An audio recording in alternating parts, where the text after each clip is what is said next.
अगर आप अपने जीवन में जल्दी सफलता प्राप्त करना चाहते हैं तो इस वीडियो को पूरा जरूर देखें, क्योंकि इस वीडियो में मैं आपको एक ऐसी कहानी बताने वाला हूँ जिसे अगर आप सुन लेते हैं तो आप जल्दी सफल हो सकते हैं। एक बार एक ज्ञानी व्यक्ति एक वृक्ष के नीचे बैठकर ध्यान कर रहा होता है। अचानक उसे एक लकड़हारा नजर आता है जो लकड़ी काट रहा होता है। पहले दिन वह ज्ञानी व्यक्ति उस लकड़हारे को देखता है पर उसे कुछ नहीं बोलता। दूसरे दिन वह उस लकड़हारे को फिर देखता है पर वह कुछ नहीं बोलता। पर जब लकड़हारा तीसरे दिन उसी जंगल में उसी ज्ञानी व्यक्ति के पास लकड़ी काटने के लिए आता है तो इस बार वह ज्ञानी व्यक्ति उस लकड़हारे से कहता है, सुनो भाई, तुम रोज यहाँ लकड़ी काटने आते हो, तुम बहुत मेहनत करते हो, तुमने तो अच्छा खासा धन इकट्ठा कर रखा होगा। उस ज्ञानी व्यक्ति की बात सुन वह लकड़हारा दुख भरी आवाज से कहता है, जैसा आप सोच रहे हो वैसा कुछ भी नहीं है।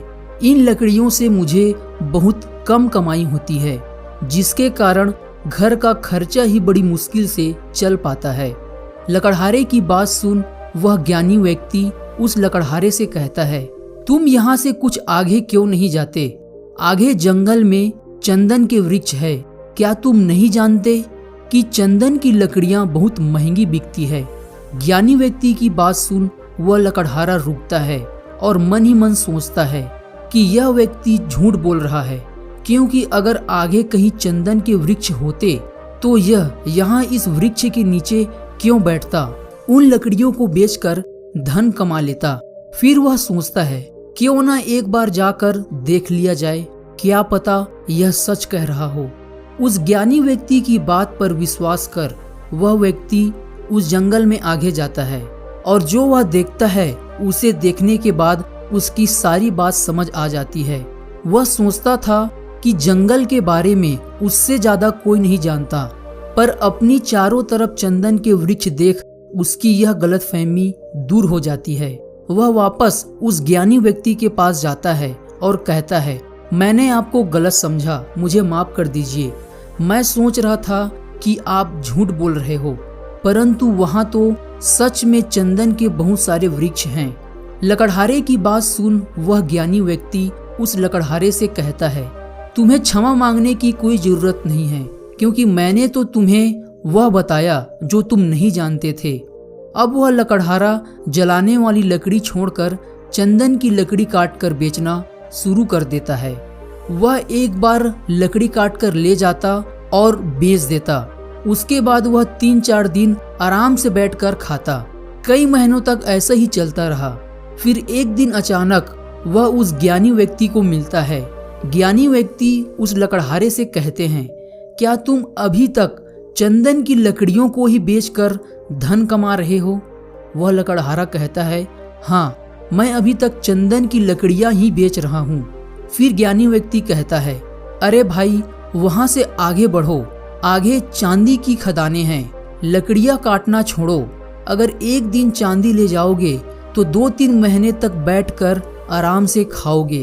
वह लकड़हारा उस ज्ञानी व्यक्ति की बात मान आगे जाता है और उसे सच में चांदी की खदान मिल जाती है। वह खूब सारा चांदी लेकर घर चला जाता है और 5 से 6 महीने तक जंगल की तरफ वापस नहीं आता। उस लकड़हारे को उस ज्ञानी व्यक्ति के ऊपर पूरा विश्वास हो गया था। वह एक बार जंगल में आता और चांदी भर कर ले जाता और कई महीनों तक आराम से बैठकर खाता। अब वह एक लकड़हारे से सेठ बन गया था। एक दिन वह लकड़हारा यानी सेठ जंगल में चांदी ले जा रहा होता है तो रास्ते में उसे वह ज्ञानी व्यक्ति फिर मिलता है। वह ज्ञानी व्यक्ति उस लकड़हारे से पूछता है, क्या तुम अभी तक चांदी ही ले जा रहे हो? वह लकड़हारा कहता है, हाँ। ज्ञानी व्यक्ति उस लकड़हारे से कहते हैं, अरे भाई, उससे आगे बढ़ो, आगे सोने की खदान है। क्या तुम्हारे मन में यह कभी नहीं आया कि आगे जाकर देख लूं? वह लकड़हारा सोचता है, सच में यह तो मैंने कभी सोचा ही नहीं। ज्ञानी व्यक्ति की बात मान वह लकड़हारा आगे जाता है और देखता है कि चारों तरफ सोना ही सोना है। वह एक बार सोना ले जाता और कई वर्षों तक मजे से बैठकर खाता। कई वर्षों बाद एक दिन फिर अचानक वह लकड़हारा उस ज्ञानी व्यक्ति से मिलता है। ज्ञानी व्यक्ति उस लकड़हारे को देख उससे कहते हैं, क्या तुम अभी तक सोने की खदान तक ही पहुँचे हो? वहाँ से आगे बढ़ो, आगे हीरों की खदान है। वह लकड़हारा आगे जाकर देखता है और पाता है कि चारों तरफ हीरे ही हीरे हैं। और अब तो उस लकड़हारे की ठाट बाट राजा महाराजाओं जैसे हो गए थे। उसने महल खड़े कर लिए थे। अब उस लकड़हारे की उम्र 60 साल से अधिक हो गई थी। अब कई दशकों के बाद वह आखिरी बार उस ज्ञानी व्यक्ति से मिलने के लिए जाता है।